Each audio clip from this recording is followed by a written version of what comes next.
হয়, আজি কংগ্ৰেছ আৰু ৰাইজৰ দলৰ যিহেতু মই উমৈহতীয়া ঢিং সমষ্টিৰ প্ৰাৰ্থী, আজি মই মনোনয়ন পত্ৰ দাখিলৰ অন্তিম দিন আছিলে। আজি আমি মনোনয়ন পত্ৰ দাখিল কৰিলোঁ আৰু আপোনালোকে নিশ্চয় আজি লক্ষ্য কৰিছে যে ঢিং সমষ্টিৰ ৰাজনীতিৰ ইতিহাসত আজিৰ দৰে এটা মনোনয়ন পত্ৰ দাখিলৰ সময়ত ইমান ব্যাপক সঁহাৰি ৰাইজৰ স্বতঃস্ফূৰ্তভাৱে ৰাইজ ওলাই আহিছে আৰু ৰাইজৰ যি জনসমুদ্ৰ দেখা পালোঁ, মই এটা বস্তু অনুমান কৰিছোঁ যে এইবাৰ ঢিং সমষ্টিত ধৰ্মীয় মেৰুকৰণৰ ৰাজনীতি এইবাৰ ঢিং সমষ্টিৰ ৰাইজে বিদায় দিব।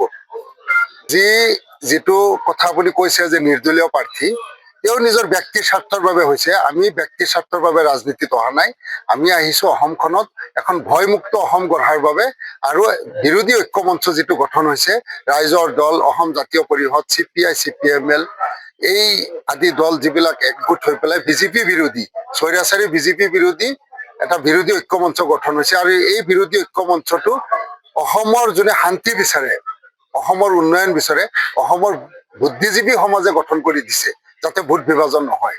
তেনে ক্ষেত্ৰত আমি বিধায়ক হোৱাটো ডাঙৰ কথা নহয়। আমাৰ মূল লক্ষ্য আৰু উদ্দেশ্য এটাই, স্বৈৰাচাৰী বিজেপি চৰকাৰক শাসনৰ গাদীৰ পৰাই নমাব লাগে। এই উদ্দেশ্য লৈ পেলাই আমি ৰাইজৰ মাজত গৈছোঁ আৰু ৰাইজৰ পৰা ব্যাপক সঁহাৰি পাইছোঁ।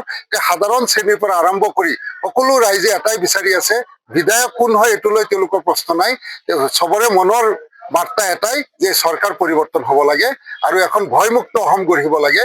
এই কথা মানুহে মনে প্ৰাণে বিচাৰি আছে, মানুহে দোৱা কৰি আছে। বিভিন্ন ধৰ্মীয় অনুষ্ঠানত এইবাৰ নিৰ্বাচনটো লৈ পেলাই দোৱা হৈ আছে যে এই চৰকাৰটো পৰিৱৰ্তন হ'ব লাগে। যিটো ছবি আপোনালোকে নিশ্চয় আছিলে, আমাৰ যিটো আজি জনসমাগম হৈছে, ৰেলী হৈছে, আপোনালোকে নিশ্চয় দেখিছে যে স্বতঃস্ফূৰ্তভাৱে মানুহ ওলাই আহিছে।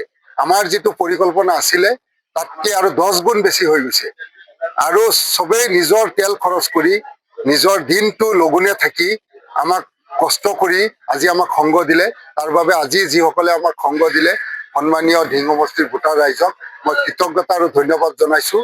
আন্তৰিক কৃতজ্ঞতা জনাইছোঁ যে আমি ইমান আশাও কৰা নাছিলোঁ, আমি ইমান সঁহাৰি পাম বুলি ভবা নাছিলোঁ, ভবাতকৈ বহুত বেছি পাইছোঁ।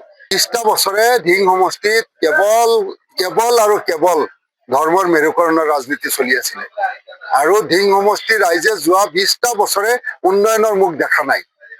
বাট পথৰ পৰা আদি কৰি আমাৰ যিমান মৌলিক সমস্যা আছে, চব সমস্যাৰে জৰ্জৰিত হৈ আছে ঢিং সমষ্টি।